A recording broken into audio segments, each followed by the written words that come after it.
E já voltamos com imagens do plenário do Supremo Tribunal Federal. A expectativa para o início desta sessão plenária, primeira sessão plenária deste mês de dezembro de 2023, com esses julgamentos que nós falamos no início do nosso programa de hoje. O pregão dentro de instantes, depois da confirmação, a votação da ata da sessão anterior e a expectativa de julgamentos, a chamada sessão jurisdicional do plenário do STF. Nós vemos aqui os ministros já chegando e dirigindo-se. Como sempre, acompanhamos quartas e quintas-feiras aos respectivos lugares para o início da sessão. Presencialmente, a PGR também, tudo acompanhando ao vivo direto do plenário. Boa tarde a todos, podemos sentar. Dou início a esta sessão ordinária do plenário do Supremo Tribunal Federal de 6 de dezembro de 2023. Cumprimento os eminentes colegas, ministro Gilmar Mendes, Carmen Lúcia, Dias Toffoli, Luiz Fux, Edson Fachin, Alexandre de Moraes, Cássio Nunes Marques, André Mendonça e Cristiano Zanin. Cumprimento também a senhora Procuradora-Geral da República em exercício, doutora Eliseta Maria de Paiva Ramos. Registro a presença em plenário dos estudantes de Direito do Centro Universitário Projeção de Taguatinga, do Distrito Federal. Peço à senhora secretária que faça a leitura da ata da sessão anterior.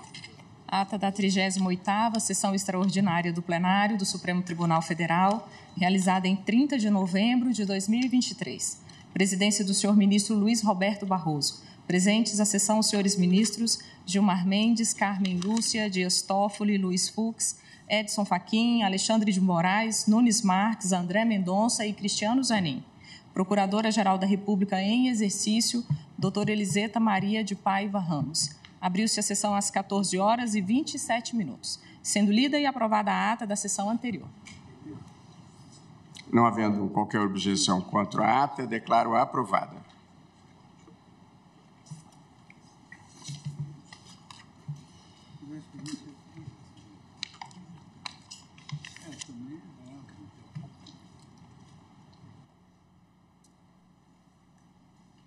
Prezados colegas, eu informo que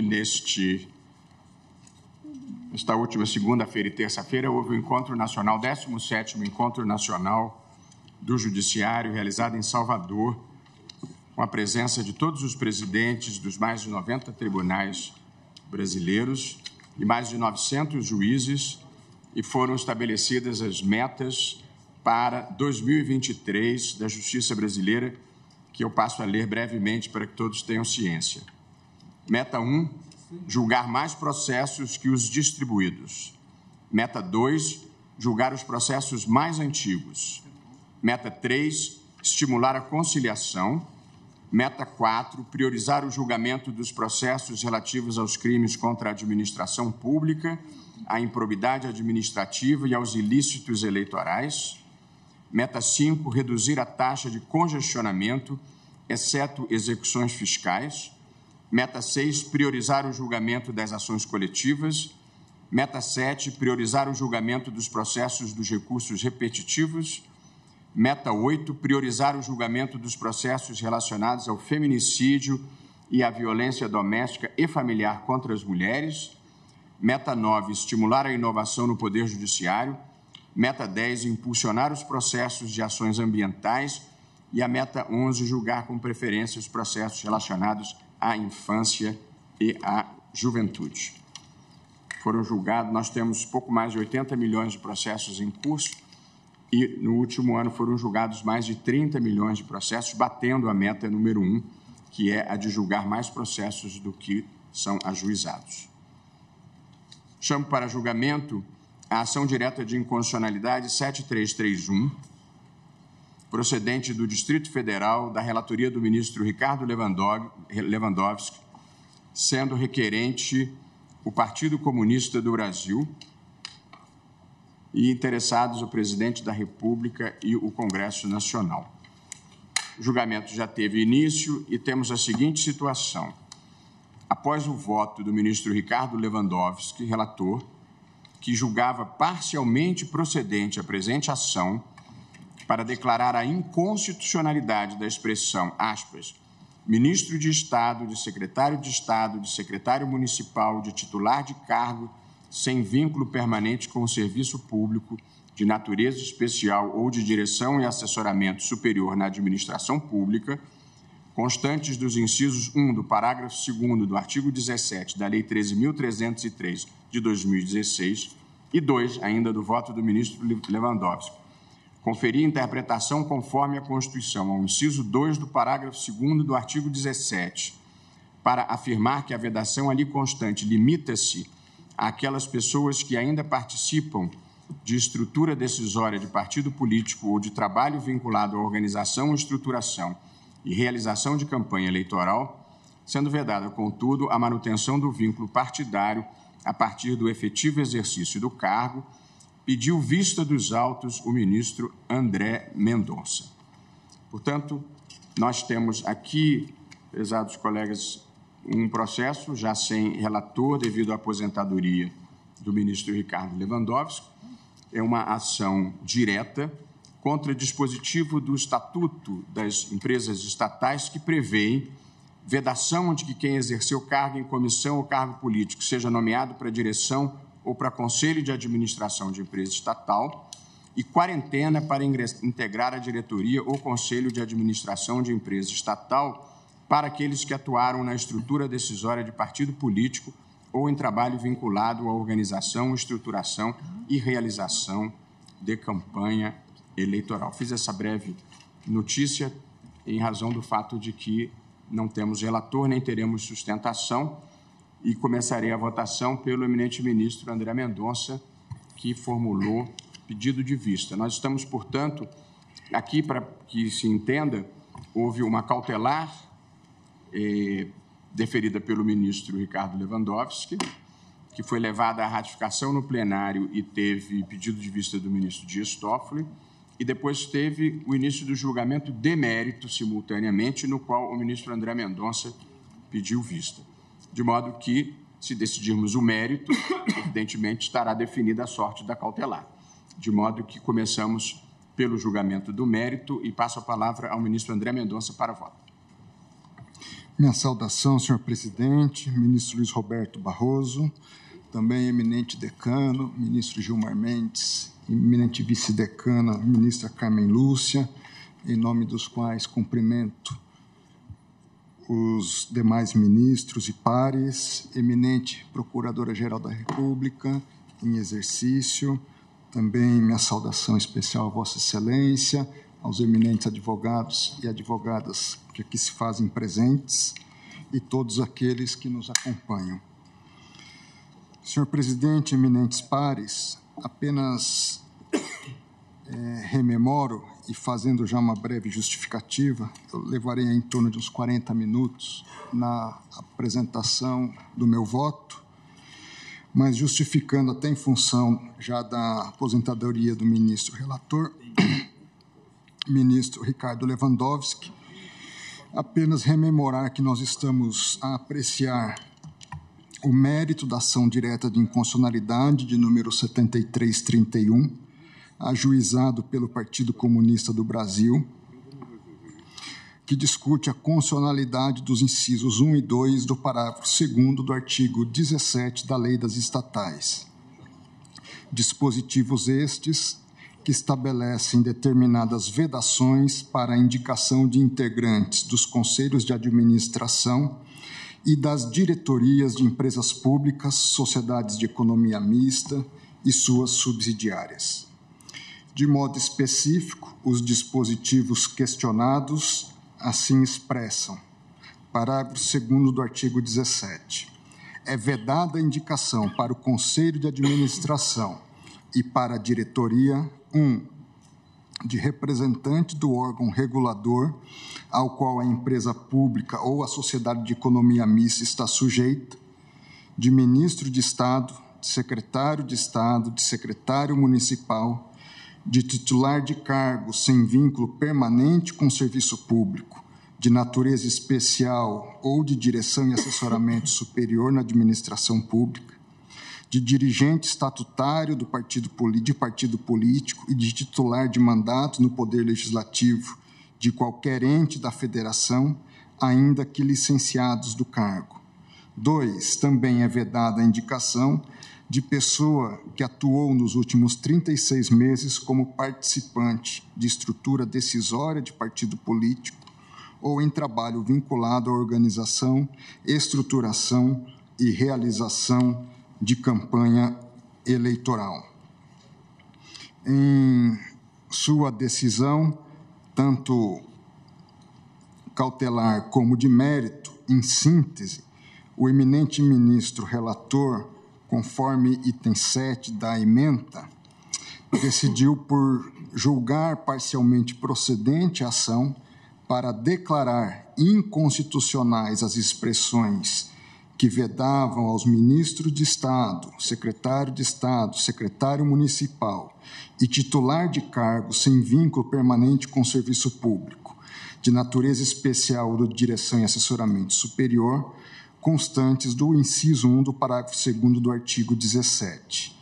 E, no tocante ao inciso 2 do mesmo parágrafo, dar interpretação conforme para afirmar que a vedação nele constante limita-se às pessoas que ainda participam da estrutura decisória de partido político ou de trabalho vinculado à organização, estruturação e realização de campanha eleitoral, sendo vedada, contudo, a manutenção do vínculo partidário a partir do referido exercício no cargo. Diante dessa decisão, como já apontado anteriormente, eu pedi vista dos autos, estando, portanto, o processo desde 16 de março do corrente ano já devolvidos para a possibilidade de continuidade de julgamento que acontece na presente data. Adentro de imediato ao mérito, porque, uma vez contextualizada a discussão, o próprio relator reconheceu a plena cognoscibilidade da presente ação direta, até porque não houve suscitação de qualquer preliminar quanto à possibilidade desse conhecimento. No tocante ao mérito, eu inicio pontuando a contextualização do cenário nacional e internacional no momento da edição da Lei das Estatais, Lei 13.303 de 2016. Essa lei, ela vem a regulamentar o parágrafo 1º do artigo 173 da Constituição, que dispõe, em essência, que a lei estabelecerá o estatuto jurídico da empresa pública, da sociedade de economia mista e de suas subsidiárias que explorem atividade econômica de produção ou comercialização de bens ou de prestação de serviços. Portanto, ela adveio após praticamente 28 anos do advento da atual Constituição e, nada obstante esses 28 anos, veio a ser editada no ano de 2016 e sancionada também naquele ano, fazendo-se importante registrar, por parte do presidente da República de então, presidente Michel Temer, tanto o sancionamento da lei como vetos também em alguns pontos que haviam sido aprovados pelo Congresso Nacional. No que tange ao momento histórico, e procurando ser o mais objetivo possível em relação a isso, eu me permito apenas citar dois pareceres da Lavra, de minha parte, sempre de boa lembrança, senador Tasso Gereissati, um senador da República extremamente republicano e que tanto contribuiu e certamente ainda contribui com o nosso país. Ele, em dois pareceres, assim se pronuncia na fase do processo legislativo. No parecer 1188 de 2015, o eminente senador assim pontua: a redução de riscos justificando a edição e a aprovação da lei naquele momento: a redução de riscos de aparelhamento das empresas públicas e a prática da indicação de dirigentes públicos para compor conselhos de administração com o objetivo de lhes garantir remuneração extra. O que o senador Tasso está colocando nesse contexto do parecer? Que, em grande medida, agentes públicos vinham a compor os conselhos, embora tivessem grandes atribuições como ministros, secretários de Estado, e, ao final, sem pouco tempo para se dedicar àquela atribuição específica, mas até como uma forma de gerar um incremento remuneratório, até pela desigualação entre o que a iniciativa privada muitas vezes oferece e aquilo que os altos cargos da administração pública oferecem naturalmente ou normalmente. No parecer 2005 de 2016, o senador Tasso Gereissati faz uma referência ao senador Renan Calheiros e, nesse parecer, assim se consigna: nós procuramos, senador Renan, ao longo desses dias, depois de pelo menos 2 meses ter feito a primeira discussão e apresentação sobre o projeto, discutir da maneira mais profunda possível o projeto. Ressalto eu aqui, para que ficasse bem claro que a nova lei das estatais é um projeto não de um partido, mas um projeto de Estado. Prossegue o eminente relator: evidentemente, não é possível e talvez nem desejável que se chegue a um consenso, à unanimidade. E ficarão, senador Renan, 4 pontos com relação aos quais nós não chegamos a um acordo, porque eu considerei como fundamental, pareceu-me fundamental para o projeto, para o centro, para o objetivo do projeto. Esses pontos já foram ditos aqui. Um deles é a questão da proibição de ministros e políticos e cargos comissionados que não sejam servidores públicos fazerem parte dos conselhos de administração de empresas. Esse é um ponto de que nós não abrimos mão, porque é fundamental para a transformação da mentalidade e da governança das empresas públicas e das empresas mistas. O mais grave, prossegue, é desrespeitar aquilo que é o coração de um sistema de governança, o Conselho de Administração. No momento em que usa o Conselho de Administração, que é um órgão fundamental de gestão, para o simples preenchimento ou político, ou partidário, prossegue. Você já está destruindo um mecanismo fundamental de governança, que é o Conselho. O profissionalismo da administração de um conselho tem que demanda tempo e dedicação, tem que estar totalmente envolvido naquele assunto. A outra colocação é feita também em relação aos partidos políticos. Nós defendemos que filiados a partidos políticos não participem da direção, para evitar que esses conselhos sejam partidarizados e que, ao invés de olhar cada um deles o bem da empresa, eles estejam preocupados e representando situações político-partidárias que não têm nada a ver com a eficiência, com a gestão ou a administração daquela empresa. Isso não foi feito só agora, há muitos anos que se faz, ou se faz isso no Brasil. Nós devemos eliminar esse câncer de uma vez por todas nas empresas estatais brasileiras. Feito esse registro, eu apresento um breve contexto internacional que está envolvido também na discussão, não apenas em relação ao Brasil, mas às empresas estatais em todo o mundo. Faço referência a um relatório do Escritório das Nações Unidas sobre Drogas e Crime, o NODC, onde ele faz a seguinte ponderação. Em 2014, aqui é uma tradução livre de minha parte do inglês, a OCDE reportou que 81%, em termos de valores da corrupção transnacional ou dos casos de corrupção transnacional investigados entre 99 e 2013, envolviam a promessa, a oferta ou a entrega de suborno a oficiais de empresas estatais. os oficiais de empresas estatais de um alto nível normalmente estão submetidos a recebimento ou à influência de esquemas de corrupção.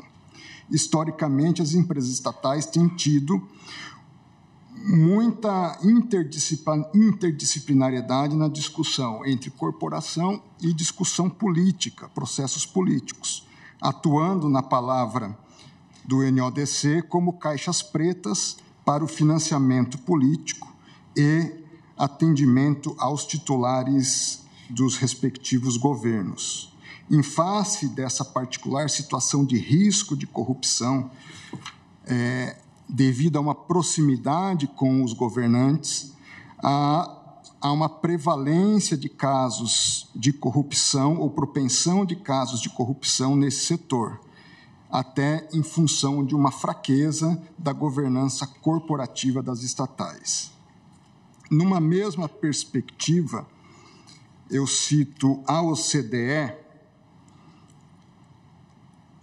em suas diretrizes em matéria de luta contra a corrupção e integridade nas empresas estatais. Em um dos pontos, diz esse documento: os políticos que estão em uma situação de influir substancialmente nas condições de funcionamento das empresas públicas não deverão formar parte dos seus conselhos de administração. Para os antigos políticos, diz o relatório, deve aplicar-se um período de incompatibilidade como regra geral. Registre-se, inclusive, que, dentro da perspectiva da OCDE, é um pleito antigo do país e que perpassa por vários governos o ingresso definitivo do Brasil na organização. Dentro dessa perspectiva, eu ressalto não só a importância de haver um seguimento a essas diretrizes, como também um documento da mesma organização que faz expressos elogios ao artigo 17 que hoje nós estamos debatendo. Ele diz que a aplicação do artigo 17 do Estatuto das Empresas Públicas no Brasil, ela traz um importante instrumento para os conselhos de administração e fiscal dessas empresas. Verifica-se, portanto, de modo específico, que os dispositivos em questão não só foram editados em atenção a reclamos da sociedade brasileira, mas também em função de padrões de governança pública e, de modo especial, da própria governança das empresas estatais no mundo todo.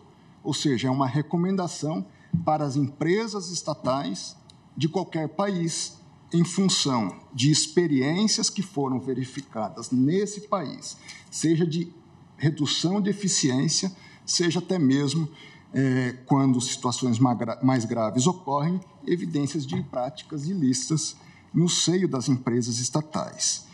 Dentro dessa perspectiva, entendo eu que o dispositivo em discussão, ele atende não apenas a uma regulamentação específica da nossa Constituição, mas está inserido também num contexto de boa governança pública de todo o mundo. No tocante à discussão que é trazida pela parte autora,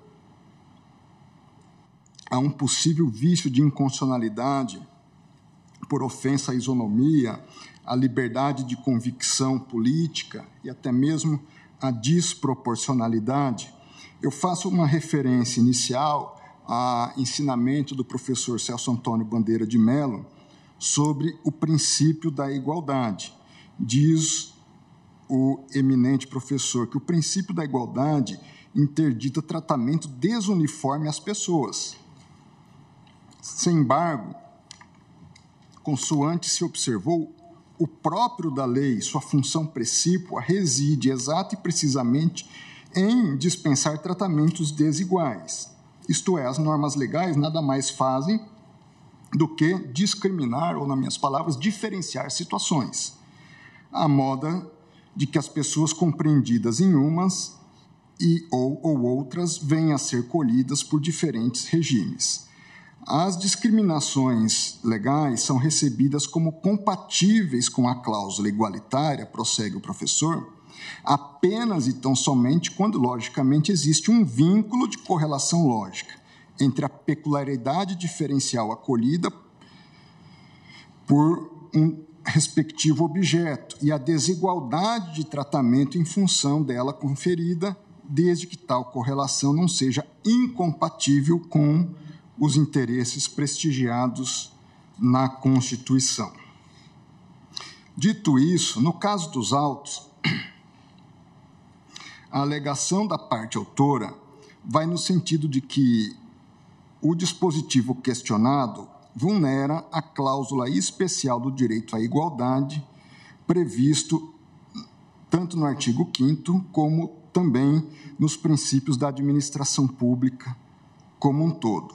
Ocorre, contudo, que, como se verificou já no item anterior, trazido à colação sobre os contextos nacional e internacional, quando da edição da lei, que as vedações atacadas estão, sob a minha ótica, em consonância com os estándares internacionais relativos à matéria, os quais, por sua vez, foram elaborados a partir de uma constatação empírica, repito, não apenas em âmbito nacional, mas mesmo internacional, de risco de captura política no âmbito das empresas estatais. Nesse diapasão, bem se evidencia o vínculo de pertinência lógica entre a peculiaridade da diferenciação trazida pela lei e a desigualdade de tratamento em função dessa diferenciação conferida. A partir dessa estrutura normativa, que, penso, atende às balizas esquadrinhadas pela doutrina em matéria de isonomia, os dispositivos em questão servem como instrumento de concretização de finalidades privilegiadas pelo texto constitucional, a saber, a moralidade, a impessoalidade, a eficiência e a transparência, no âmbito das empresas estatais, isto é, o direito a uma boa administração. É verdade que o texto constitucional de 88 não contempla o direito à boa administração expressamente, como o faz, por exemplo, a Carta Europeia de Direitos Fundamentais. Não obstante, entendo que encontram-se previstas na realidade constitucional brasileira os princípios norteadores da boa governança e da boa administração, recebendo ainda significativos aportes da legislação infraconstitucional, além de ser possível destacar a compreensão do direito à administração a boa administração como elemento fundamental da ordem objetiva coletiva. Nesse sentido, no tocante à isonomia das situações elencadas pelo legislador, cumpre-me observar que a distinção feita entre o servidor de cargo efetivo e aquele ocupante exclusivamente de cargo em comissão tem razão de ser precisamente em função da estabilidade inerente ao vínculo de um e da precariedade que caracteriza a condição do outro. Anoto, nesse sentido, que todas as hipóteses elencadas no inciso 1 do parágrafo 2º do artigo 17, em todas elas, o vínculo funcional prévio com o Estado, que enseja a incompatibilidade com a assunção de posição de comando nas empresas públicas, é a sua natureza provisória. Representante do órgão regulador, ministro de Estado, secretário municipal, titular de cargo sem vínculo permanente com o serviço público, dirigente estatutário de partido político e titular de mandato no âmbito do Poder Legislativo. Essa previsão, penso, afigura-se razoável exatamente pela natureza precária ou provisória dos cargos que ensejam a incompatibilização. Portanto, bem contextualiza a norma em questão, evidenciada a correlação lógica entre o fator diferencial escolhido e o tratamento desigual em função de uma situação ou de situações específicas. A partir de tal compreensão, eu afasto também a alegada violação à liberdade de convicção política, aurida no artigo 5º, inciso 8 da Constituição da República. Nesse sentido, eu trago à colação doutrina de Gustavo Amorim Antunes sobre a figura do dirigente estatutário de partido político. Diz o eminente doutrinador: por dirigente estatutário de partido político, entende-se um membro de órgão partidário registrado no Tribunal Superior Eleitoral conforme resolução específica. Frisa-se que não há nenhum tipo de impedimento à simples filiação partidária. E prossegue: a participação, agora no tocante à participação em campanha eleitoral. A participação em campanha eleitoral veda apenas quem atuou, isso é importante, cumulativamente, em 3 atividades: organização, estruturação e realização, pois todas estão ligadas pelo conectivo E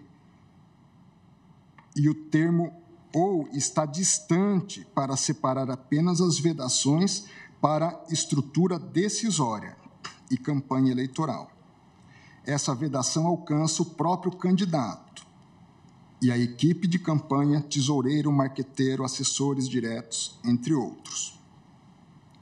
Portanto, digo eu, bem compreendidos os contextos da elaboração e a atual aplicação da norma em questão, verifica-se que dela não há, a meu juízo, como se extrair qualquer violação ao núcleo essencial de quaisquer direitos fundamentais em jogo. Vale dizer, a norma em questão está situada dentro do legítimo espaço de conformação garantido pelo Constituinte reformador ao legislador ordinário. Da mesma forma, friso entender que não há desproporcionalidade na medida. A esse respeito, volto a frisar o que consta das diretrizes da OCDE. Os políticos que estão em situação de influir substancialmente nas condições de funcionamento das empresas públicas não deverão formar parte dos seus conselhos. Para os antigos políticos, deve aplicar-se um período de incompatibilidade como regra geral, uma quarentena. Diante dessa realidade, na medida em que tanto as vedações ora impugnadas quanto aquelas previstas no inciso 3 do mesmo dispositivo ostentam a mencionada condição de requisito negativo limitador da indicação para a composição dos órgãos de comando das entidades em questão, as quais servem as hipóteses também de ineligibilidade em algumas situações trazidas pela lei. E aqui eu faço referência ao julgado do Supremo Tribunal Federal, também no que interessa ao novo catálogo de ineligibilidades trazidos pela Lei Complementar número 64, de 90, a partir da edição da Lei Complementar 135, de 2010, que já teve a sua constitucionalidade reconhecida pela lei. No que interessa ao ponto, apenas faço referência ao julgado do Supremo no tocante à lei da ficha limpa, onde consta no item 6 o seguinte: o princípio da proporcionalidade resta prestigiado pela lei complementar em questão, na medida em que atende aos fins moralizadores a que se destina. 2, estabelece requisitos qualificados de ineligibilidade. E 3, impõe um sacrifício à liberdade individual de candidatar-se a cargo público eletivo que não supera os benefícios socialmente desejados em termos de moralidade e probidade para o exercício do referido munus público. Veja-se, portanto, que essa Suprema Corte já teve a oportunidade de ratificar a validade constitucional dessas condições limitadoras da elegibilidade, as quais também, incidindo na espécie, igualmente restringe o acesso aos cargos de natureza pública previsto na lei das estatais. E naquela sentada, sobre as normas questionadas, recaiu a argumentação parcialmente semelhante à que ora é trazida pela agremiação partidária autora. Tanto numa, penso eu, como em outra situação, estão em jogo direitos individuais semelhantes. Ambas as normas questionadas visam robustecer a proteção aos direitos fundamentais conformadores da atuação estatal, em qualquer das suas funções ou poderes, notadamente os princípios da moralidade, probidade, impessoalidade, transparência e eficiência. Em resumo, o direito à boa administração. Vale frisar que, ao julgar, ainda em outro contexto, recentemente a ADI número 6630, de relatoria do ministro Nunes Marques, sendo redator do acordo o ministro Alexandre de Moraes, este Tribunal Pleno revisitou a matéria, não apenas reconhecendo a plena constitucionalidade do prazo de 8 anos para a duração das hipóteses de inelegibilidade, como também, da postergação do início da sua fluência para momento posterior ao cumprimento de eventual sanção.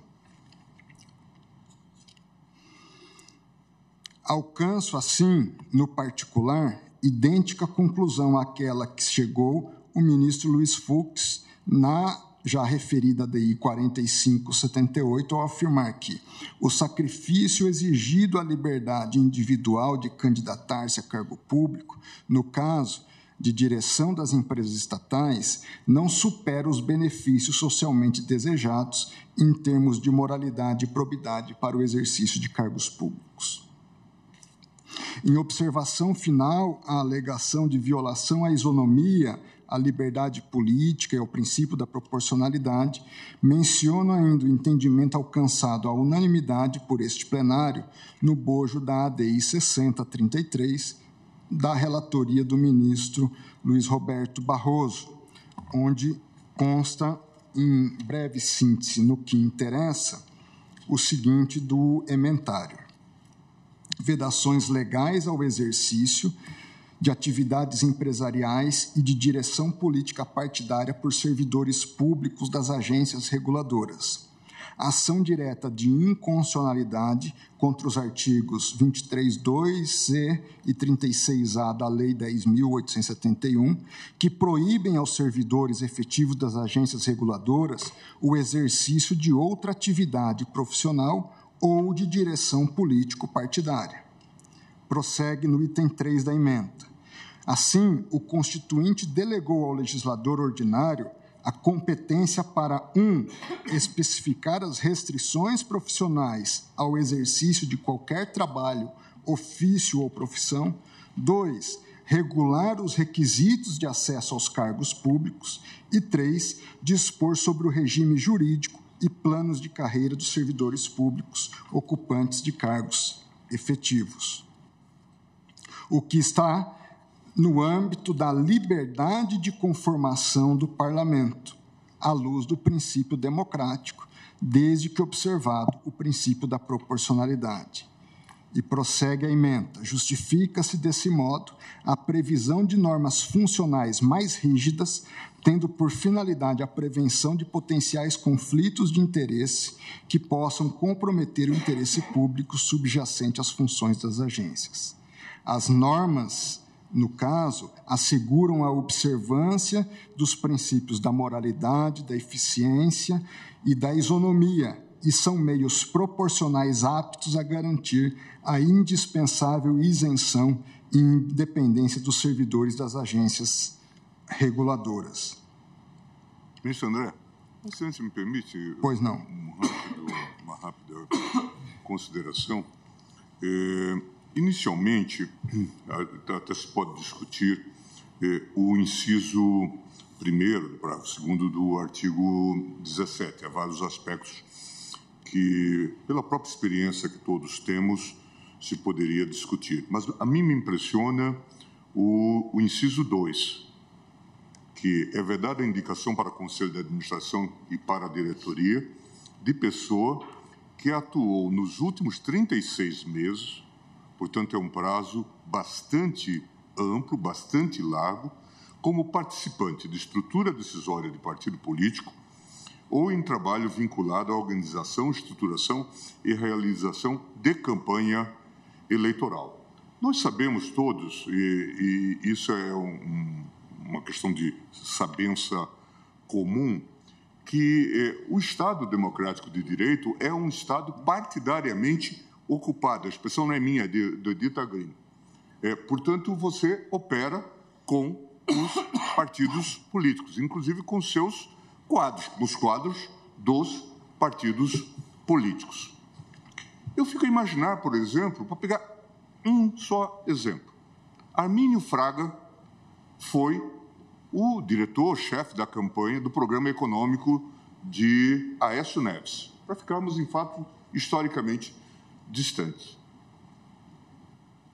Portanto, se enquadraria nesse dispositivo aqui colocado. Se vitoriosa a campanha, certamente seria eleito ministro da Economia ou ministro da Fazenda. Poderia ser. Mas não poderia ser presidente da Caixa ou do Banco do Brasil, segundo essa regra.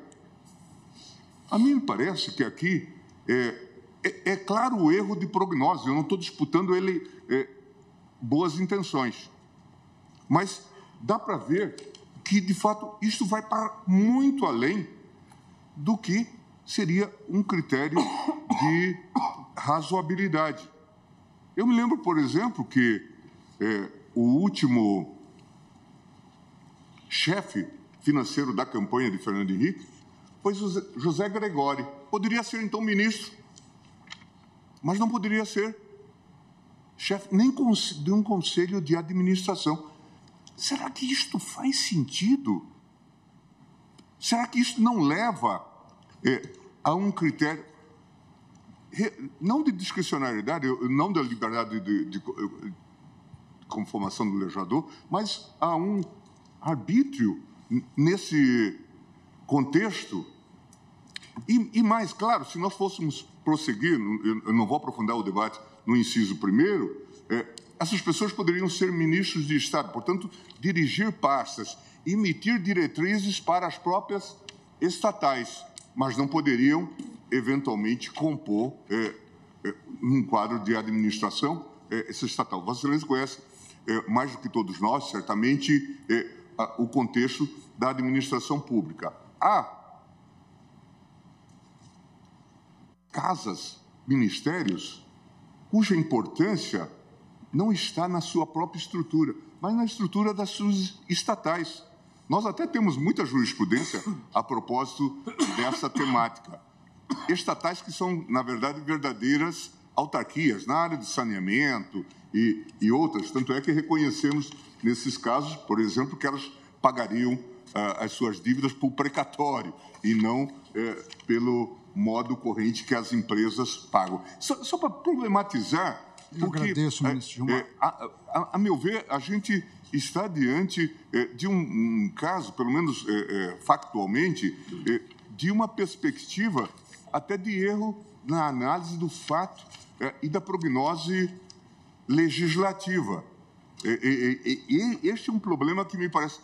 e que, claro, acaba roçando com o princípio da igualdade, mas, a rigor, leva, talvez, a algo que fere mesmo a ideia da proporcionalidade. Quando eu me debrucei sobre esse assunto, me lembrei de uma legislação alemã em que se discute essa questão da legitimidade de restrições, em que veio uma lei e proibiu o transporte de animais pelo sistema de correios.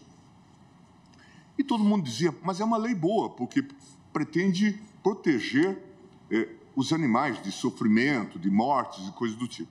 A Corte Constitucional se debruça sobre isso. Por quê? Pequenos criadores reclamavam, diziam, poxa, agora eu não posso mais usar a estrutura dos Correios para mandar os animais. E quem recebia, os recebidos, agora também não posso mais encomendar animais pelos Correios ou pelo sistema da DIBAN, da estrutura férrea.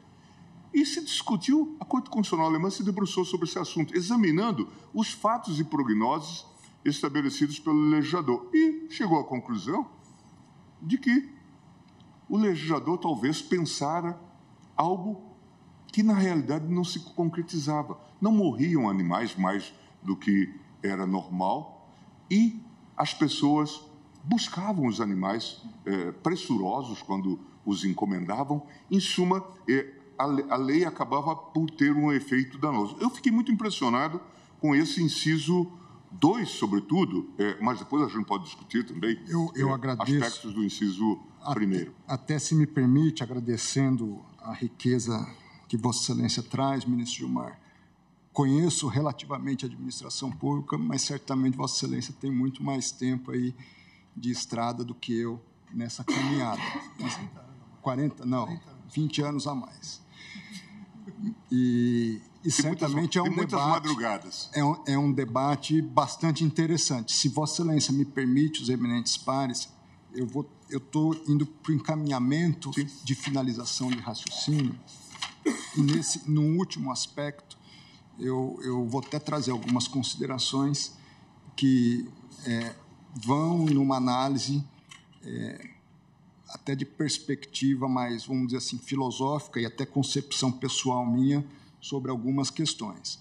Mas, ainda assim, eu, nesse momento, estou analisando essencialmente o dispositivo legal, entendendo que o legislador, e nesse ponto já adiantando, logicamente, uma divergência ao enunciado por Vossa Excelência, ele se conformou dentro, na minha visão, dos limites e parâmetros, não só de proporcionalidade e razoabilidade, mas também junto aos princípios da boa administração pública aos quais me referi. Apenas em reforço a esse meu argumento, eu me valho de doutrina do nosso presidente, ministro Luiz Roberto Barroso, em sua obra sobre a interpretação da Constituição conforme a lei, onde diz o eminente professor e eminente presidente que o legislador também interpreta rotineiramente a Constituição. O faz de maneira simétrica a interpretação conforme a Constituição, situa-se a interpretação da Constituição conforme a lei. Quando o Judiciário, desprezando outras possibilidades interpretativas, prestigia a que for escolhida pelo legislador, está, em verdade, endossando a interpretação da Constituição conforme a lei trazida pelo legislador. No mesmo sentido, o professor e ministro Barroso coloca, em outras palavras, que não é possível pretender derrotar a vontade majoritária em espaço no qual ela deve prevalecer, pela via oblíqua de uma interpretação jurídica sem lastro constitucional. Ao agir assim, o intérprete estaria usurpando tanto o papel do constituinte como do legislador. O que eu quero dizer com isso?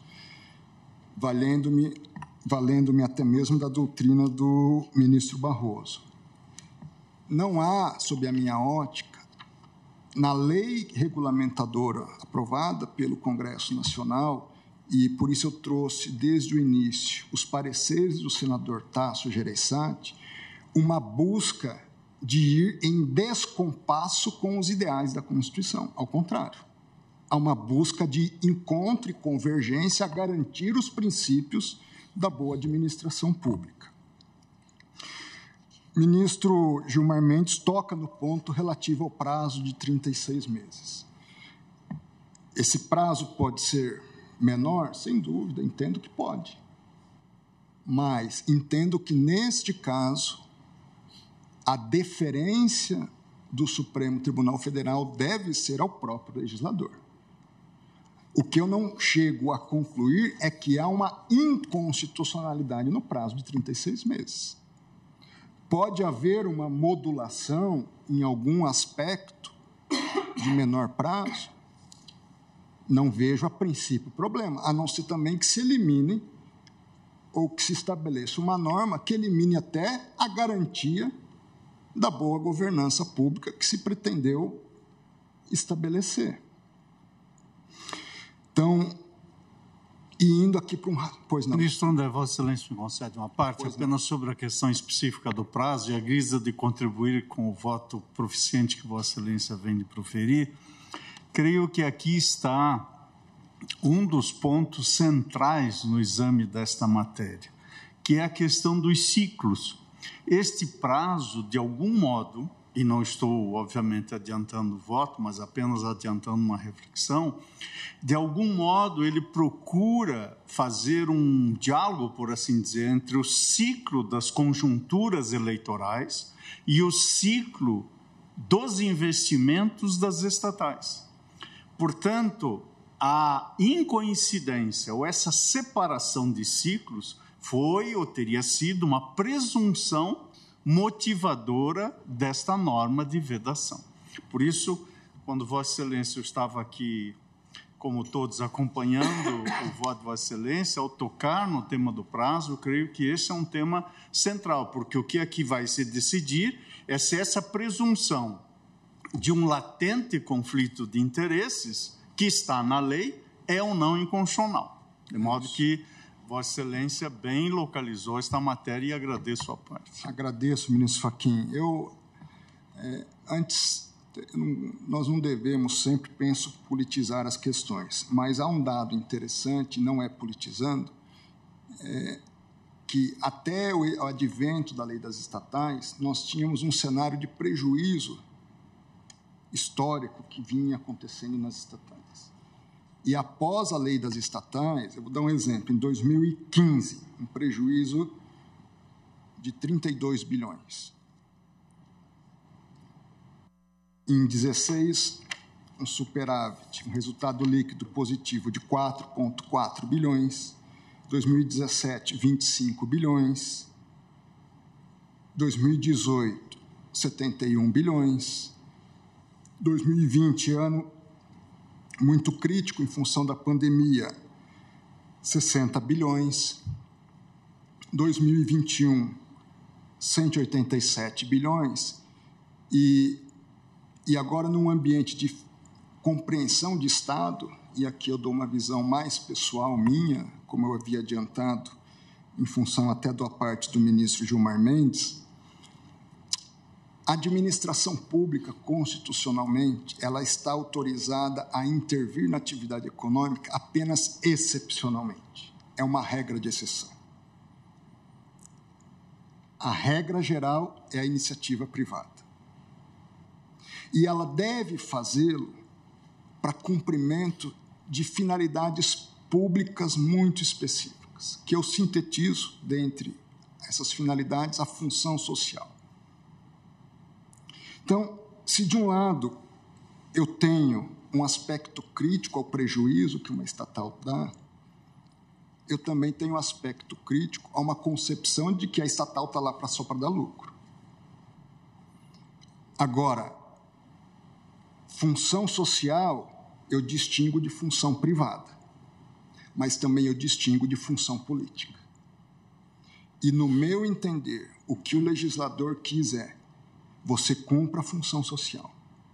Mas eu prefiro que, no cumprimento da sua função social, por isso que pode ser ministro de Estado, as direções políticas sejam concebidas numa estrutura ministerial. Mas a aplicação dessa estruturação política se dê num ambiente mais distanciado da política propriamente dita, para que alcance essa finalidade social que, penso, é buscada de modo qualificado pelas empresas estatais. Ministro André, é porque eu estava anotando aqui, esses números que Vossa Excelência enunciou relativamente a cada ano, 2015, prejuízo, nós estamos falando do resultado global das empresas estatais? É a evolução do resultado líquido das empresas estatais por ano, no conjunto. E, portanto, em 2015 foi prejuízo de 32 bilhões. Bi. Eu passo depois a Vossas Excelências esse quadro. E chegou em 2021, foi o último dado que eu consegui colher com segurança. Eu teria outros dados, mas fonte de imprensa, eu não saberia comparar exatamente a fonte e se eu estava trabalhando as mesmas medidas comparativas.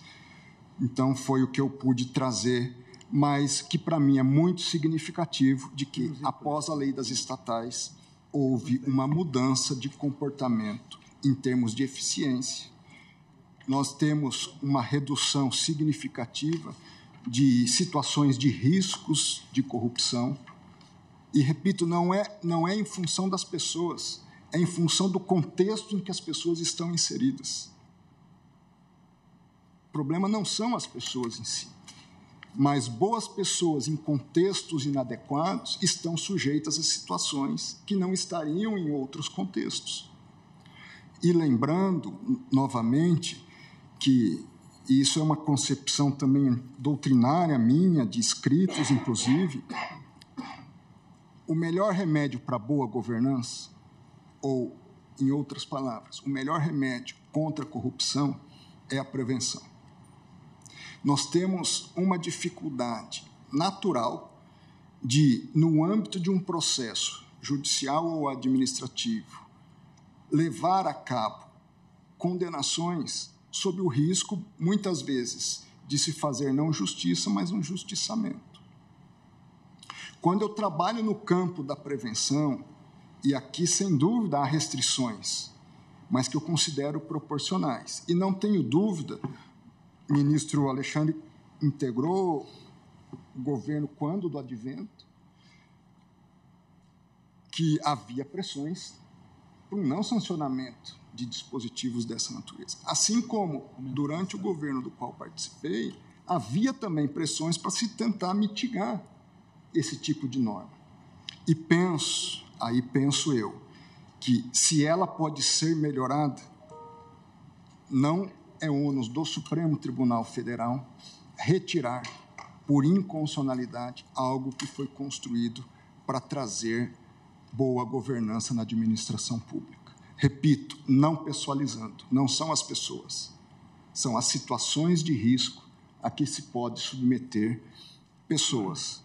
Então, nesse sentido, senhor presidente e eminentes pares, com a devida vênia aos entendimentos em contrário, eu divergindo do eminente relator, eu julgo improcedente o pedido, reconhecendo a constitucionalidade dos dispositivos questionados, já aqui mencionados. É como voto, senhor presidente.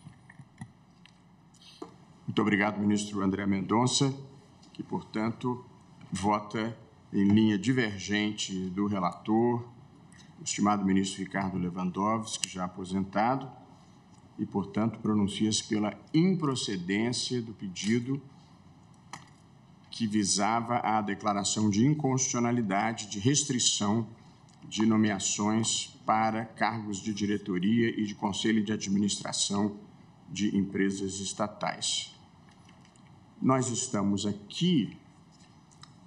sim, o ministro Lewandowski já votou o mérito também. Portanto, o ministro Cristiano Zanin não vota, como vota o eminente ministro Cássio Nunes Marques. Senhor presidente, ministro Luiz Roberto Barroso, ministra Carmen Lúcia, ilustres pares, senhora Procuradora-Geral da República em exercício, doutora Eliseta Paiva Ramos, senhora secretária da Seção, senhores advogados, servidores, meu boa tarde a todos. Senhor presidente, inicialmente quero registrar a salutar intenção da norma impugnada e do meu apreço e da minha simpatia pelo seu conteúdo. Da minha parte, inicio a minha oração dizendo isso. Eu acho que foi uma lei muito bem-vinda, num momento em que o país realmente precisava, né? A minha preocupação, e já adianto com as vênias dos colegas, eu vou pedir vista, é que alguns argumentos vieram, não diria de última hora ao meu conhecimento, né? Principalmente lançados pelo ministro Gilmar Mendes, que são argumentos que, de um lado, podem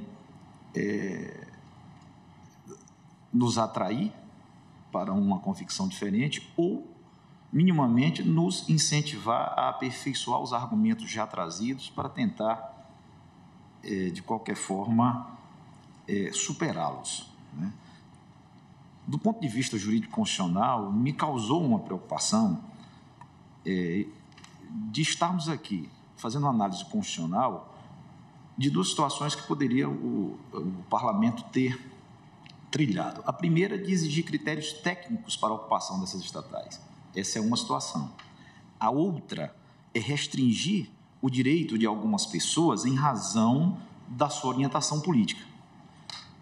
São coisas completamente diferentes.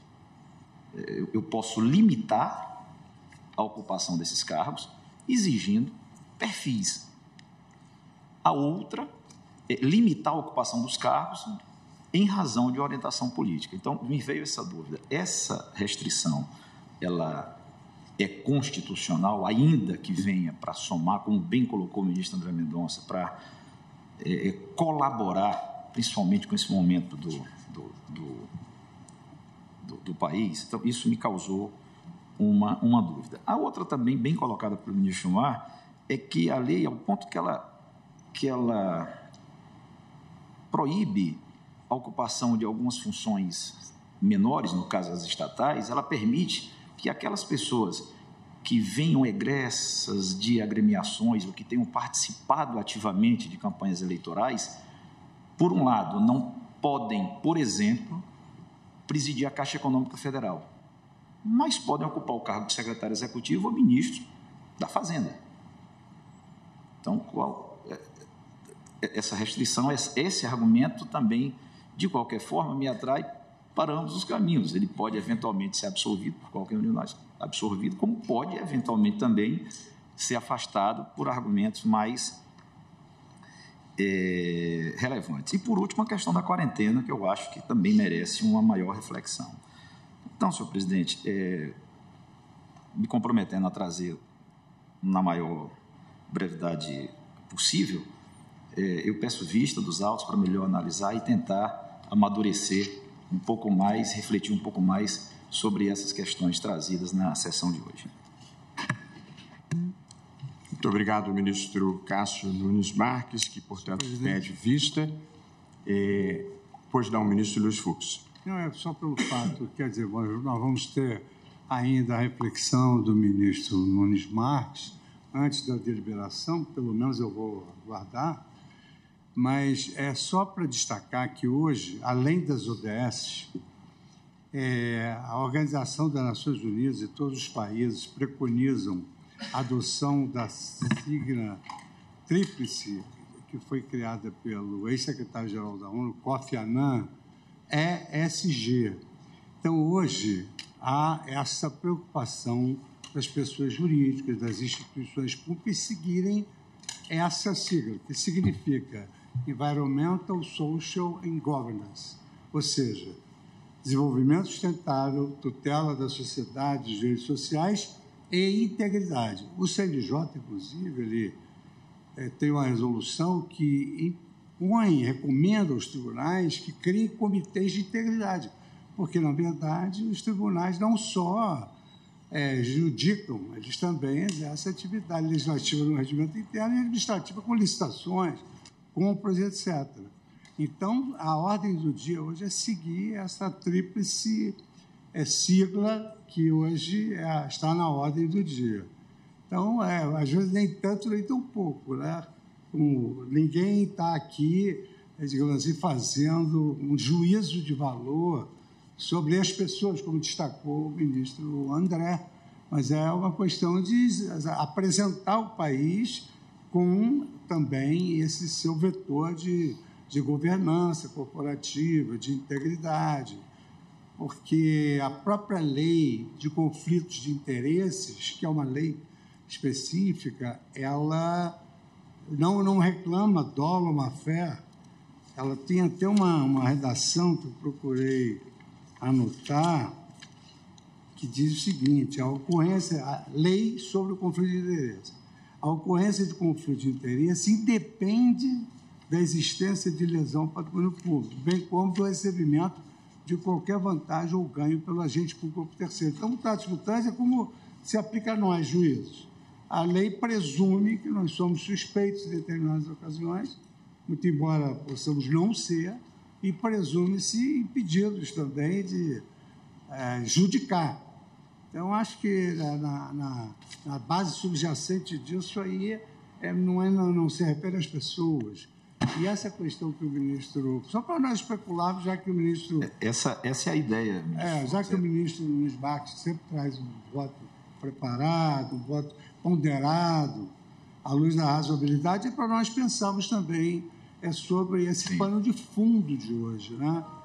Vossa Excelência me permite uma parte, ministro Luiz Fux, também a guisa de contribuir com o estudo que trará a colação o ministro Nunes Marques, com a licença da presidência e dos eminentes pares. Apenas gostaria de lembrar que a diferença entre a razão técnica e a razão política esteve bastante presente nesse período recente, trágico, que o mundo e o Brasil enfrentou na pandemia do vírus Covid-19. E, portanto, neste caso, o que parece-me estar em questão é se essa presunção que a lei adotou de um latente conflito de interesses enfoca ou não, faz emergir ou não uma inconstitucionalidade. E creio que esta certamente será a perspectiva, eis que determinados limites, e o ministro André, no voto de Sua Excelência, fez referência às orientações da OCDE, agora o ministro Luiz Fux vem de mencionar os objetivos do desenvolvimento sustentável. Creio que o Brasil, no Concerto das Nações, também está procurando conformar as alterações como esta lei traz infraconstitucionalmente com a perspectiva de uma sociedade também pautada pela integridade na gestão dos afazeres no âmbito das estatais, que são afazeres públicos. Portanto, esse período recente da Covid parece-me relevante para termos em conta que o desafio, embora isto seja, quem sabe, uma obviedade, o desafio do tribunal é examinar um filtro de constitucionalidade, porque o tribunal não é um revisor do Poder Legislativo, nem pode ser. O que se examina é a conformidade da lei dos estatais com a Constituição e se a opção feita pelo legislador agride ou não a Constituição. No voto do eminente ministro relator, o ministro Ricardo Lewandowski, há uma inconstitucionalidade. O eminente ministro André Mendonça traz agora à colação um voto no sentido divergente, não reconhecendo ali, na opção do legislador, uma inconstitucionalidade. Creio que aqui está o núcleo desse exame e, por certo, como o ministro Fux acaba de dizer, alinhado com esses grandes objetivos de um desenvolvimento sustentável e de integridade, e agradeço a Vossa Excelência pela parte. Muito obrigado, ministro Luiz Fux, ministro Luiz Edson Fachin.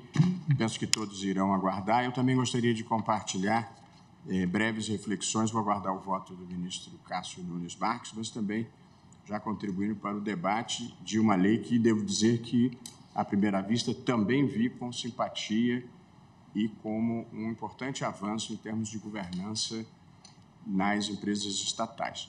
Eu me fiz aqui algumas perguntas que eu considero importantes de serem trazidas à reflexão. A primeira é sobre a liberdade de conformação do legislador. E a pergunta aqui seria: pode o legislador procurar restringir a participação de políticos em diretorias e conselhos de administração de empresas estatais? Porque é isso que a lei faz. Restringe a nomeação de políticos para cargos dirigentes de empresas estatais. A pergunta associada a essa, eu penso, é legítima a decisão do legislador como observou o ministro Fachin agora, de procurar estabelecer uma reserva de atuação técnica no âmbito das empresas estatais, eu vou aguardar o eminente ministro Cássio Nunes Marques para considerar as reflexões que possa trazer e as dos demais colegas, mas eu responderia as duas perguntas anteriores afirmativamente. Acho que é possível, sim, o legislador optar por uma reserva técnica no provimento de determinados cargos na administração pública. Aí vem uma pergunta que eu considero também muito importante para o deslinde dessa controvérsia. Existe um direito fundamental de participação política em cargos de governo ou em funções de direção partidária? Eu acho que existe. Existe um direito fundamental político de alguém ser nomeado para um cargo público político de ministro de Estado ou de secretário de Estado, como igualmente o de integrar funções diretivas em quadros partidários. Acho que a lei não pode restringir isso sem um fundamento razoável. Porém, a pergunta que eu desdobraria dessa é a seguinte: existe um direito fundamental de integrar a diretoria de empresa estatal ou conselho de administração de empresa estatal? E aqui acho que a resposta é desenganadamente negativa. Portanto, o direito de exercer direitos políticos é um direito fundamental constitucionalizado. Mas o direito de ser dirigente de empresa estatal, com todas as vênias, não é um direito fundamental. Não sendo um direito fundamental, acho que ele pode ser restringido pelo legislador, desde que o faça com razoabilidade e com proporcionalidade. A única questão que eu colocaria em discussão nesse primeiro momento de reflexão é a questão do prazo. E essa também acho que se possa considerar. Mas a restrição conceitual de se criar um espaço de reserva técnica que previna, e eu nem vou falar de corrupção, mas juízos, porque uma característica da política, uma característica legítima da política, é que ela com muita frequência se move por juízos de curto prazo, porque a política vive naturalmente em função das próximas eleições. E as soluções técnicas, muitas vezes, não podem corresponder aos prazos das expectativas da política. E há coisas que precisam ser feitas mesmo quando não tragam votos imediatamente. Nós estamos lidando com a questão ambiental no mundo todo. Uma das dificuldades é a falta de incentivos da política, porque os efeitos da degradação ambiental das emissões que se produzem hoje só vão se produzir efetivamente daqui a 15, 20, 30 anos. De modo que, onde a política não tem incentivos, eu acho sim que nós devemos ter juízos técnicos ou juízos independentes, como é o que faz o judiciário. Portanto, eu acho que a restrição, em linha de princípio, é legítima e nós já restringimos aqui. Eu fui advogado na questão em que se pedia ao Supremo que declarasse a inconstitucionalidade da nomeação de parentes até o 3º grau para cargos no Judiciário, e depois o Supremo estendeu também para cargos no Executivo e no Legislativo. Eu posso fazer uma pergunta natural, mas não existe parente honesto? Existe. Não existe parente competente? Existe. Ainda assim, o Supremo entendeu que a regra geral que vedava era boa. Existe político honesto? Muitos. Existem políticos competentes? Muitos. Mas ainda assim, eu acho que a preocupação do legislador se legitima aqui. De modo que eu também vou aguardar para ouvir, e acho que esse debate é um debate rico e construtivo, mas os números que o ministro André trouxe são muito impressionantes, em termos de um valor constitucional que se chama eficiência.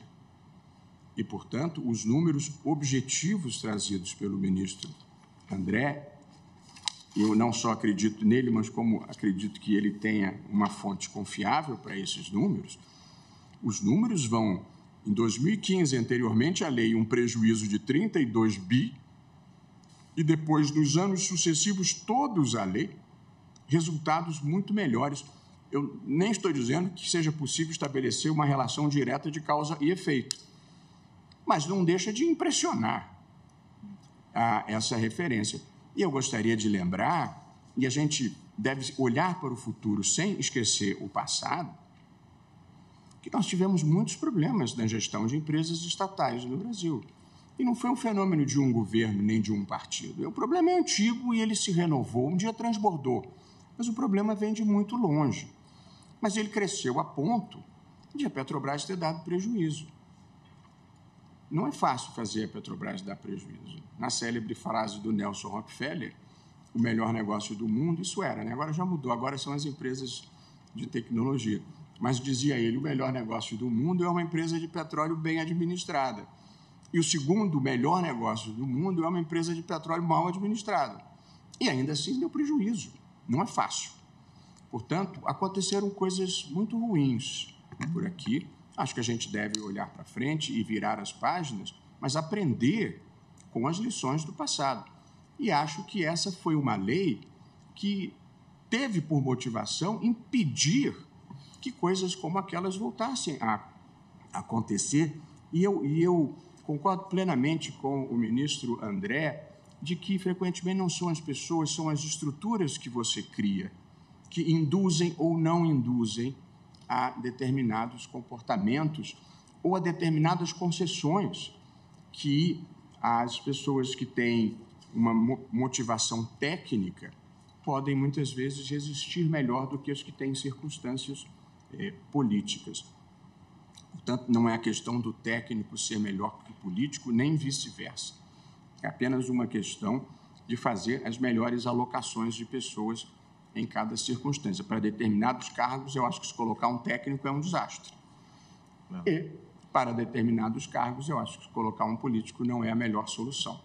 Portanto, acertar esse ponto de equilíbrio pode ser delicado, mas eu, sobretudo, acho que essa escolha é do legislador e não do Supremo Tribunal Federal, de modo que eu tenderia a me alinhar com a opção feita pelo Congresso Nacional, que, de resto, tem a prerrogativa de mudar essa lei, se entender por bem, fazê-lo. Portanto, talvez a sede própria para este debate, que eu diria, não é nem sobre constitucionalidade ou inconstitucionalidade, é sobre o que é melhor e o que é pior, acho que o Congresso é que deve definir. Por enquanto, o Congresso definiu nesse sentido e eu tenderia a não declarar a inconstitucionalidade de uma opção que acho que o Congresso fez dentro da sua liberdade de conformação. Há a questão do prazo e há reflexões importantes que eu tenho certeza que os colegas trarão, de modo que, embora eu tenha, de certa forma, deixado transparecer uma visão, não estou fechado a ouvir as ponderações que virão do ministro Cássio e dos demais colegas. De modo que vou proclamar, então, provisoriamente... Senhor presidente, antes que Vossa Excelência proclame o resultado, primeiro quero registrar a magistral quesitação feita por Vossa Excelência. Muito boa, e dizer que eu adentrei essa sessão pensando igualmente a Vossa Excelência. Não tenho dúvida agora, nesse momento, em relação à terceira e à segunda quesitação. Também não tenho dúvida que a reserva técnica ela é constitucional. O que me fez pedir vista foi uma sensível diferença entre criar uma reserva técnica, que eu acho que é constitucional, e atingiria, sim, a classe política, criaria uma limitação clara e óbvia à classe política, mas por via oblíqua. Uma reserva técnica atinge a classe política da mesma forma que essa redação atingiu, por forma oblíqua. A outra é se estaríamos ou não ultrapassando o ponto ideal de restringir a ocupação de cargos em razão de uma orientação política de uma pessoa. Então, essa vem diretamente destinada a um grupo. E isso me fez pedir vista, não afirmo de forma nenhuma que fiquei convencido, mas merece uma reflexão, porque são duas formas diferentes de restringir. Uma, diretamente, em razão da orientação política, você atinge o grupo de políticos, e a outra que poderia também atingir o mesmo objetivo por uma forma oblíqua, que bem colocou o ministro Fachin e Vossa Excelência também, que eu reputo como constitucional, criar uma reserva técnica. Isso resolveria e afastaria. Mas, como bem ponderou Vossa Excelência, tudo isso também passa por uma opção política do parlamento. Né? Então, em razão dessas colocações, eu preferi pedir vista e melhor refletir e, quem sabe, com as bênçãos de Deus, poder aquilatar um pouquinho os meus argumentos. Muito bem. Proclamo, então, provisoriamente o resultado. Após o voto do ministro relator, que julgava procedente, em parte, o pedido, e do voto do ministro André Mendonça, que o julgava improcedente, pediu vista o ministro Cássio Nunes Marques. Aguardam os demais.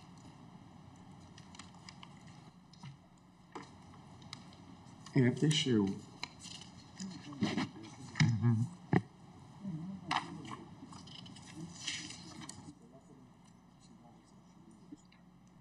Na sequência, com pedido de sustentação oral, que eu vou dar preferência, as ADPFs relatadas pelo ministro André Mendonça. São 15h43. Nós ouviríamos inicialmente a sustentação do autor. Você tem a lista das sustentações? Eu acho que nós vamos ouvir o relatório, ministro André, de Vossa Excelência, e aí eu faço o intervalo e depois voltamos com as sustentações. Ok? Então, apregou para julgamento as ADPFs 743, 746 e 857, da relatoria do ministro André Mendonça. 743, 746 e 857. Isso. O requerente na primeira é a Rede Sustentabilidade, na 743. Requerente na segunda é o Partido dos Trabalhadores, na 746. E o requerente na terceira também é a Rede Sustentabilidade, na ADPF 857.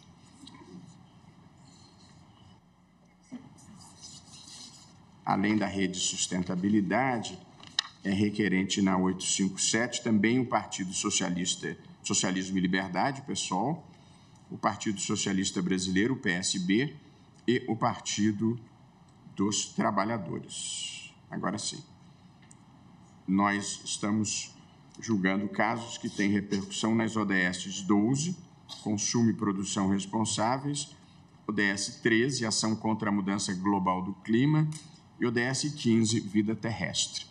Vossa Excelência tem a palavra, ministro André Mendonça, para relatório. Agradeço, senhor presidente. Ministro André, me desculpe, eu gostaria de registrar a presença honrosa na plateia do professor Dr. Marcos Lucchesi, que é o presidente da Fundação Biblioteca Nacional e que veio para assinar um convênio com o Conselho Nacional de Justiça. Seja muito bem-vindo, professor. É um prazer e uma alegria tê-lo aqui. Está escondido aqui, agora sim. Pois não, ministro André. Agradeço, senhor presidente, renovando os cumprimentos já feitos.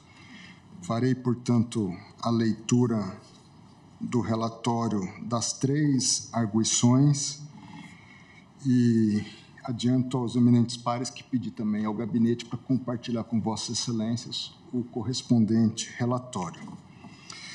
Na primeira arguição, a de número 743, ajuizada pela Rede Sustentabilidade, esta objetiva seja reconhecido o estado de coisas inconstitucional da gestão ambiental brasileira e, em razão disso, determinada a adoção das providências listadas ao final, tendentes a sanar as gravíssimas lesões a preceitos fundamentais da Constituição, decorrentes de condutas comissivas e omissivas dos poderes públicos da União, dos Estados, do Distrito Federal e dos municípios, a seguir descritas no tratamento da questão ambiental no país, sobretudo nos biomas Pantanal e Amazônia. Entende que o Pantanal e a Amazônia padecem frente a uma conjunção de 3 fatores principais. 1, a omissão das autoridades estatais. 2, a atuação criminosa de pretensos interessados imediatos na destruição dos biomas em seu estado mais virgem. E 3, a ocorrência de condições climáticas favoráveis para que a destruição atinja rapidamente proporções enormes, condições essas, aliás, geralmente atribuíveis à própria atuação antrópica a nível mais amplo, uma verdadeira decorrência do aquecimento global, fecho aspas. Aduz que o foco principal da arguição se adstringirá ao primeiro dos fatores elencados, que é consubstanciado na alegada omissão das autoridades dos Estados nos três níveis dos entes federativos. No âmbito dessa arguição, ela sustenta que o escopo da demanda frisa, portanto, quanto ao alcance dela, a impugnação de forma imediata do estado de coisas inconstitucional vividos no Brasil na seara ambiental, com efeito a conjugação de ações erráticas e desconexas com inúmeras inações, e repito, isso entre aspas, como defendido pela agremiação autora. Com inúmeras inações governamentais, vem produzindo um resultado catastrófico que estamos não apenas vendo, mas também vivendo: a devastação de 2 biomas importantíssimos. Nada obstante, ela registra que o questionamento feito nessa arguição, ele se insere em um contexto mais amplo, transbordando claramente o seu aspecto fático imediato. Em seguida, passa a discorrer sobre a doutrina do estado de coisas inconstitucional, fundamentando, assim, os seus pedidos, e, diante de tal conjuntura, após discorrer sobre lições de doutrina, como de Canotilho, sob sua ótica, estariam malferidos os direitos à vida, à saúde e à integridade física dos cidadãos. Ao final, requer, em síntese, o deferimento de medida cautelar e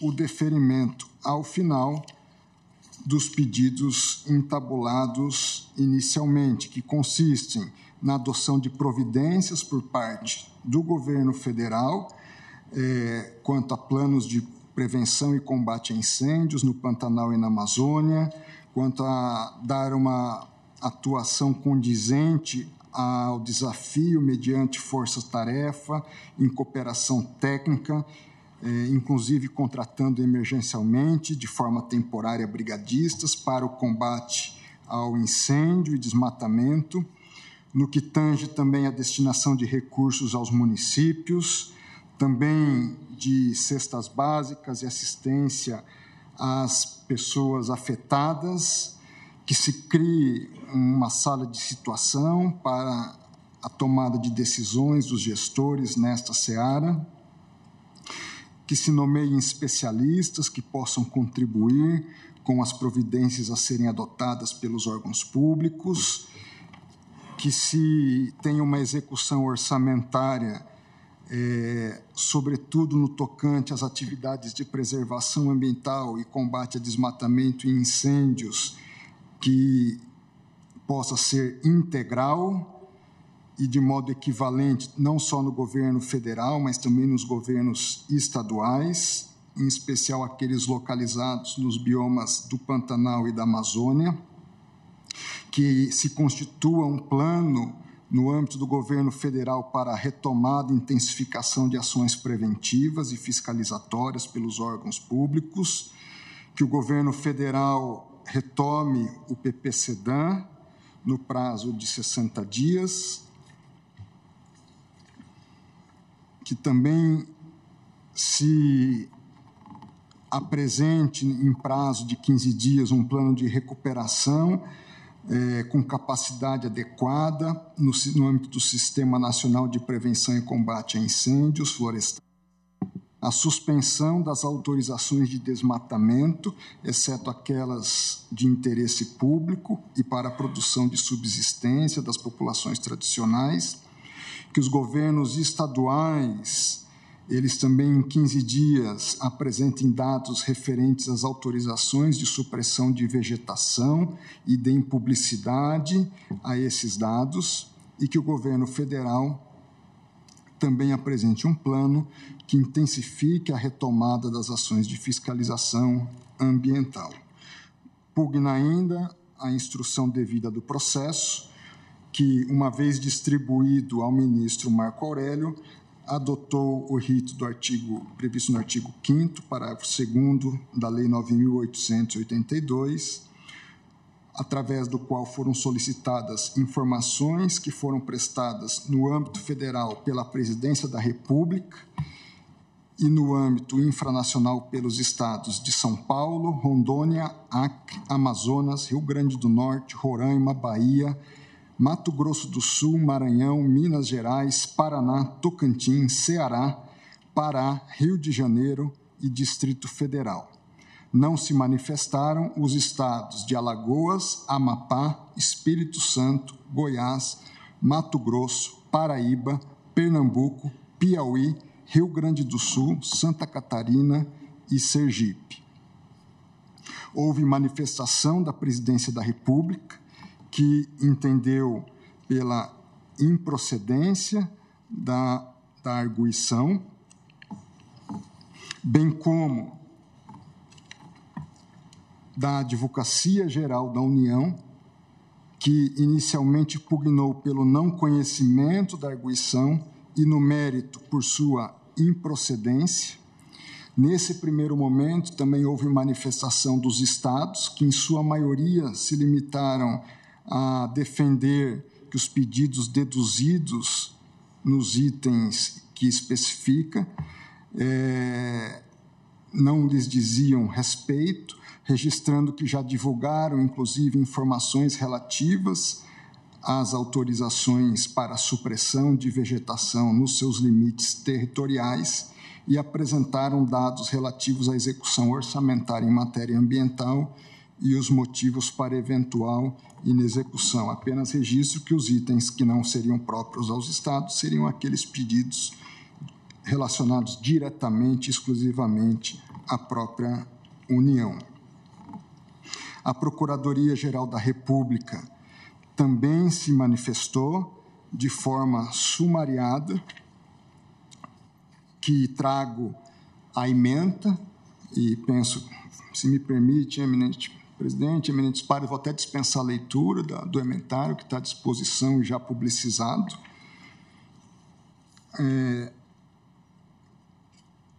A Procuradoria-Geral da República, ela suscita em determinado momento, através do documento 99, a prevenção entre a presente arguição e a ADPF 708, que está sob a relatoria do ministro Luiz Roberto Barroso, razão pela qual o ministro Marco Aurélio submeteu o feito à apreciação da presidência dessa corte, que, ao final, concluiu não haver sido caracterizada a aludida prevenção, mantendo-se, portanto, a livre distribuição.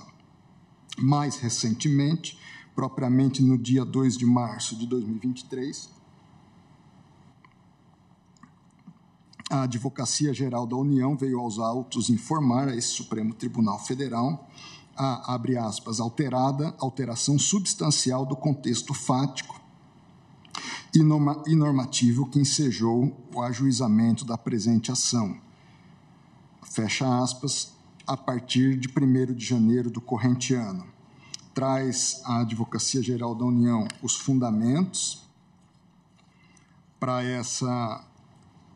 a justificar essa alteração de contextos fático e jurídico, basicamente afirmando que as medidas adotadas no âmbito do governo federal seriam suficientes para fazer cessar o estado de coisas inconstitucional apontado na peça vestibular. Por fim, registro que o ministro Marco Aurélio já houvera admitido, na condição de amigos da Corte, as seguintes agremiações partidárias e associações civis: Partido Trabalhista Brasileiro e, mais recentemente, eu, de forma conjunta as seguintes entidades: Laboratório do Observatório do Clima, WWF Brasil, Instituto Socioambiental, Articulação dos Povos Indígenas do Brasil, Instituto Alana, Greenpeace Brasil, Conectas Direitos Humanos, Artigo 19 Brasil e Associação Civil Alternativa Terra Azul. Como último incidente, verifico no caderno processual de ontem, à noite, mais precisamente às 20 horas e 57 minutos, que a Advocacia Geral da União apresentou uma nova manifestação, reforçando a argumentação anteriormente aduzida, no sentido de não mais haver estado de coisas inconstitucional. Em relação a esta ADPF, de número 743, seria esse o relatório. Passo à segunda arguição, senhor presidente, que foi ajuizada em setembro de 2020 e distribuída, essa sim por prevenção, ao ministro Marco Aurélio, como relator da ADPF 743. Tem como notas distintivas a centralização no Poder Executivo Federal e a busca por tutela em benefício da fauna local e das populações tradicionais das respectivas regiões. Sintetizando o objeto da demanda, o Partido dos Trabalhadores aduz que a arguição foi proposta em face, abro aspas, da omissão do Poder Executivo Federal quanto aos deveres de proteção, prevenção, precaução, fiscalização, conservação e sustentabilidade do meio ambiente, em contrariedade ao artigo 225 da Constituição da República. Sustenta haver atendido os requisitos necessários ao conhecimento da arguição e, no mérito, igualmente embasando as alegações aduzidas em notícias jornalísticas veiculadas em portais digitais, entende violado o preceito fundamental do dever de defesa e proteção do meio ambiente. Em síntese, em razão de uma alegada ausência de compromisso com a preservação das riquezas naturais e a agenda para o desenvolvimento sustentável. 2, a baixa execução orçamentária do Ministério do Meio Ambiente no ano de 2019. 3, um aventado desmonte e descreditação do corpo funcional da estrutura do meio ambiente no Poder Executivo Federal. E 4, a postura do governo federal frente ao avanço das queimadas então existentes.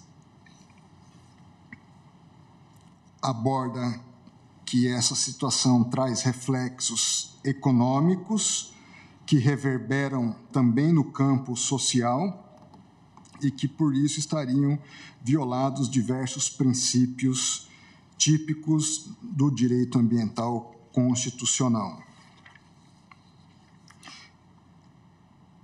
A parte autora, portanto, pede a adoção de esforços operacionais para o combate ao desmatamento e à queimada ilegal, a elaboração e apresentação de estudos sobre o impacto dessas queimadas no Pantanal e na floresta amazônica, além das populações que vivem nessas regiões, a instituição de projeto de tratamento médico veterinário aos animais silvestres, que esse Supremo Tribunal Federal crie uma comissão multidisciplinar composta por especialistas da sociedade civil, além de pesquisadores e cientistas de universidades brasileiras nas áreas de saúde, meio ambiente, antropologia e representantes dos governos estaduais. E, no mérito, que se mantenha o reconhecimento da inconstitucionalidade de parte da política ambiental implementada pela atual gestão, no caso, antiga gestão do Poder Executivo Federal, sobretudo nas omissões perpetradas frente aos grandes incidentes de devastação de biomas. Em roteiro semelhante, o ministro Marco Aurélio adotou o rito do artigo 5º, parágrafo 2º, da Lei de Regência 9.882, e foram prestadas informações pela Presidência da República, pela Advocacia Geral da União e pela Procuradoria-Geral da República, todas em sentido substancialmente semelhante àquele veiculado no bojo da arguição 743.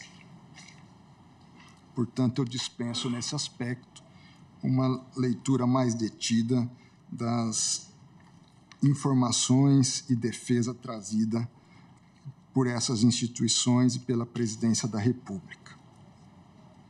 Semelhantemente ao ocorrido na DPF 743, a advocacia também neste ano defende a alteração de contexto fático e normativo que havia ensejado o ajuizamento da presente arguição. Por fim, registro que o ministro Marco Aurélio já houvera admitido na condição de amicus curiae o Partido Trabalhista Brasileiro e, recentemente, eu acolhi o ingresso nessa posição processual das seguintes entidades: Laboratório Observatório do Clima, WWF Brasil, ISA, APIB, Alana, Greenpeace Brasil, Conectas, Direitos Humanos, Artigo 19 Brasil e Associação Civil Terra Azul. Por fim, a última dessas arguições é a DPF de número 857.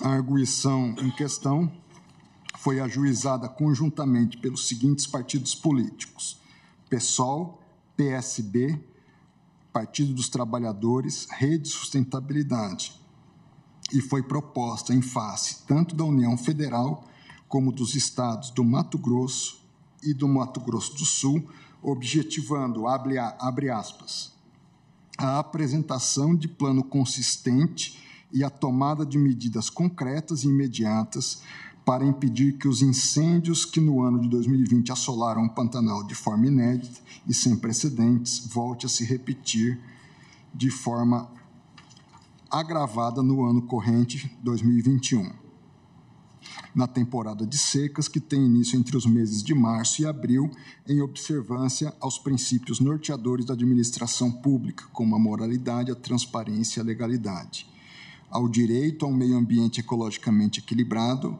para as presentes e futuras gerações e ao direito dos povos indígenas à sua organização social, costumes, línguas, crenças e tradições e às terras que tradicionalmente ocupam. Conforme se pode verificar já da síntese inicial das arguentes, trata-se de demanda embasada no mesmo conjunto argumentativo norteador das duas primeiras ações aqui relatadas, mas com foco no contexto fático do ano de 2021 e adstrito ao bioma do Pantanal.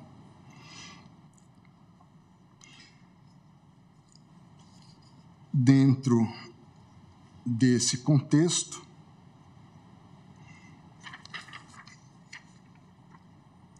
em uma conclusão parcial, frisam as partes autoras que, não obstante a existência de recursos orçamentários para o controle e prevenção de incêndios, embora em níveis insuficientes, conforme alega, o maior problema é a ausência absoluta de planos para execução desses recursos. Além de planejamento, faltam medidas concretas como a contratação e treinamento de brigadistas com a antecedência necessária para evitar o desastre verificado no ano anterior e, mais especificamente, a apresentação antecipada de um programa consistente de manejo integrado de fogo cuidadosamente elaborado para a região do Pantanal.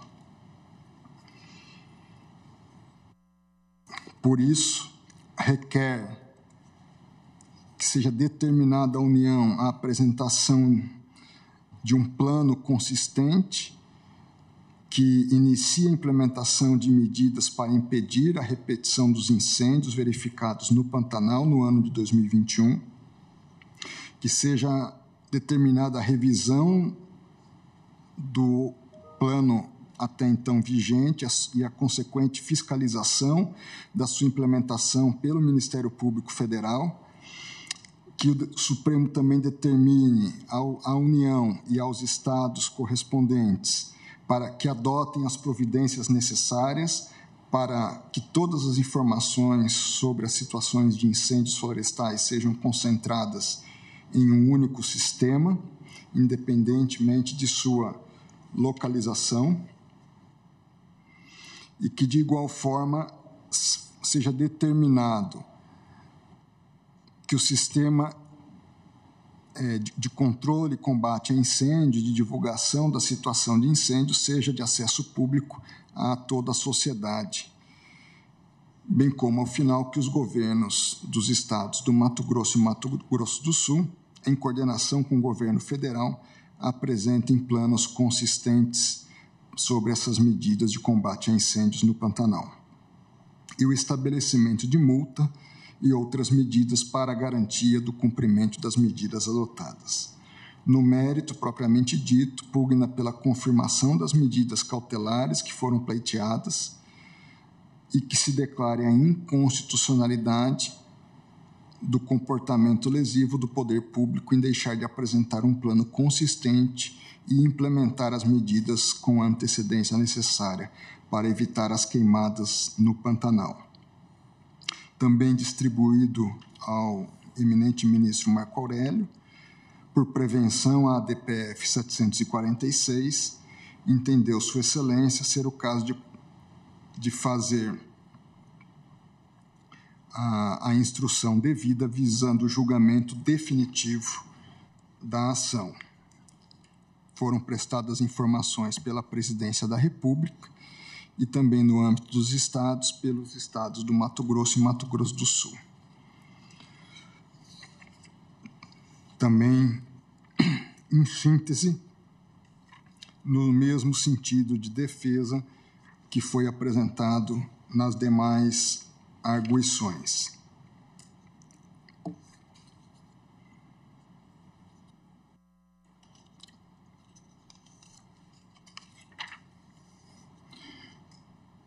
O Estado do Mato Grosso, por sua vez, registrou quanto a si que as autoras não indicaram a existência de qualquer ação ou omissão do poder público no que respeita à adoção de providências para a prevenção e combate às queimadas no bioma Pantanal, que pudesse causar malferimento aos preceitos fundamentais suscitados.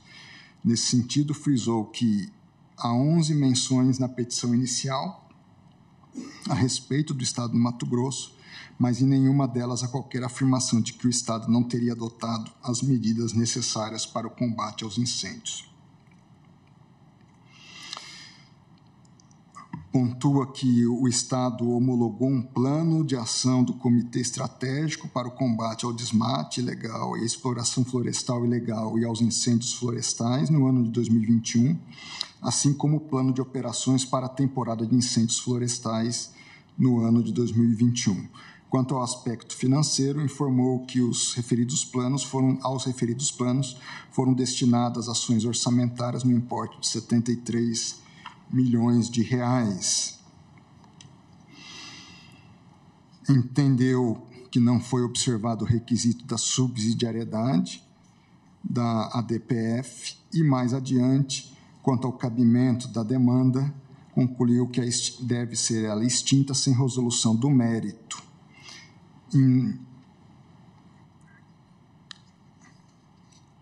Aponta, por fim, que a pretensão de que sejam determinados ao Estado de Mato Grosso e ao Estado de Mato Grosso do Sul e à União a criação de um sistema integrado de informações a respeito das situações de incêndios florestais importaria ofensa aos princípios da separação de poderes e autonomia dos entes federados.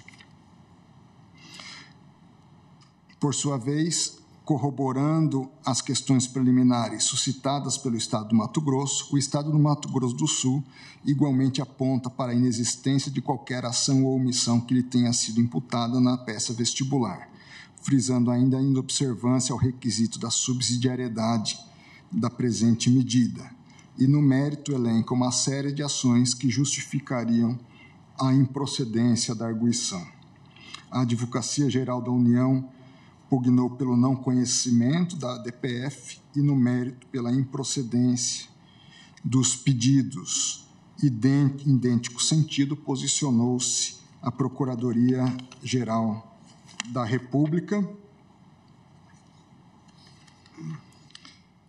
Ainda, por meio da petição de número 51.508 de 2022, o Laboratório do Observatório do Clima, o Instituto Centro de Vida, o Instituto Socioambiental da Bacia do Alto Paraguai, sustentaram que 2 anos após a propositura da demanda, os fatos comprovam de que o Pantanal segue queimando e existe um risco elevado de novos incêndios na região, semelhantemente ao ocorrido também nas 2 ADPFs mencionadas e relatadas anteriormente.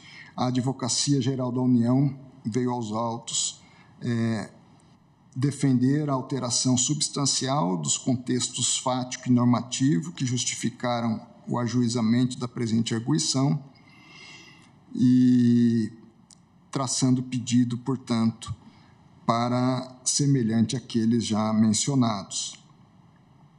Registro que acolhi na presente arguição, o ingresso na condição de amicus curiae, as seguintes entidades: Laboratório do Observatório do Clima, Instituto Centro de Vida, Instituto Socioambiental da Bacia do Alto Paraguai, SOS Pantanal, a PIB e o Instituto Alana, ademais do Instituto Saúde e Sustentabilidade.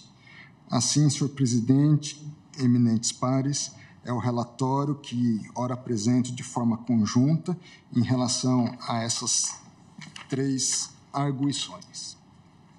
Muito obrigado, ministro André Mendonça. Eu vou suspender a sessão e nós retornaremos com as sustentações pelos requerentes das ações. E, muito possivelmente, os amicus curiae terão que sustentar amanhã, porque temos uma quantidade relevante aqui. Portanto, teremos mais 1 hora de sustentação após a volta do intervalo. Ok? Fica suspensa a sessão.